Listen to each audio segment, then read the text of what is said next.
किसी ने बड़े कमाल की बात कही है कि जीवन में दूसरों की शिकायत करने से बेहतर है कि खुद को बदल लीजिए, क्योंकि पूरी दुनिया में कारपेट बिछाने से अच्छा है कि आप खुद अपने पैरों में चप्पल पहन लें। छोटी सी कहानी एक मिडिल क्लास परिवार की, जिनका सपना था कि उनके घर में एक दिन कार आ जाए। बच्चे पापा से जिद करते थे कि पापा बस कार खरीद लीजिए। पिताजी एक प्राइवेट कंपनी में नौकरी करते थे, उतना पैसा जमा नहीं कर पा रहे थे कि कार खरीद लें। उनके एक बेटा और एक बेटी थी, और पत्नी भी कहती थी कि बच्चों की जिद है, कुछ तो ऐसा कीजिए, सेविंग्स इकट्ठी कर लीजिए, लोगों से उधार ले लीजिए कि कार आ जाए घर में। और वो कहते थे मैं उधार नहीं लूंगा, पैसे जमा करूंगा फिर जाऊंगा खरीदने के लिए। बहुत मेहनत करने के बाद में एक डाउन पेमेंट जितना जो है पैसा इकट्ठा हुआ, और उस व्यक्ति को लगा कि मेरे परिवार की सबसे बड़ी खुशी है कार खरीद करके आएगी, तो चलते हैं कार खरीदने के लिए। पूरे परिवार को एक सरप्राइज दिया, कहा चलो आज फाइनली वो सपना पूरा करते हैं। कार के शोरूम में गए, जो कलर पसंद किया था बच्चों ने वही कार उन्होंने खरीद ली। कार खरीदने के बाद में जब वहां से निकले तो पूरा परिवार उस कार में सवार होके, उनके वहां पर परंपरा थी कि जो मंदिर था शहर का सबसे बड़ा, वहां सबसे पहले कार को ले जाया जाता था। तो उस मंदिर की ओर जा रहे थे, शाम का समय था।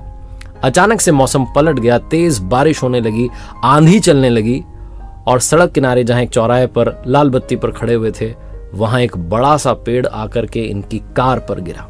जोरदार धमाका हुआ। लोग दौड़े बचाने के लिए। चारों जो परिवार के सदस्य थे सुरक्षित थे, लेकिन कार बुरी तरीके से क्षतिग्रस्त हो गई थी, टूट गई थी, तहस नहस हो गई थी। जितने लोग आसपास खड़े थे सब कहने लगे क्या कार खरीद ली है, कितने खराब मुहूर्त में खरीद के लाया हो, ये वो कह रहे थे। इन चारों को हल्की चोटें थी तो इनको ले जाया गया अस्पताल में, ठीक हुए। अब घर के बच्चों को लग रहा था कि पापा तो कार बेच देंगे, वाइफ को भी लग रहा था कि इस मनहूस कार को तो रख करके क्या करेंगे। लेकिन क्योंकि कार का इंश्योरेंस था, सारी चीजें थी, उस व्यक्ति ने कहा मैं कार बेचूंगा नहीं, मैं इस कार को ठीक करवाऊंगा, कंपनी में वापस भेजूंगा, रिपेयर करवाएगी। दोबारा गाड़ी जब आई तो उस व्यक्ति ने कहा परिवार से कि आओ सारे बैठ करके फिर से चलते हैं। घर वाले बड़े डरे डरे थे कि अब क्या होगा, फिर से उसी मनहूस कार में बैठ गया। लेकिन जैसी कि परंपरा थी, सबसे पहले उसी मंदिर में गए, जाकर के प्रणाम किया, प्रसाद बांटी, कॉलोनी में आकर के मिठाई बांटी, और सब लोग कहने लगे भाई साहब आपने उसी गाड़ी को ठीक करवा लिया, आपको तो गाड़ी बेच देनी चाहिए थी, इतना बड़ा हादसा हो गया। उस व्यक्ति ने जो कहा वही इस कहानी का सार है कि भाई साहब उस कार को कैसे बेच देता जिसने पूरे परिवार की रक्षा की। उस दिन हमारे ऊपर सबसे बड़ी विपदा आई थी और उस कार ने हम सब की जान बचा ली।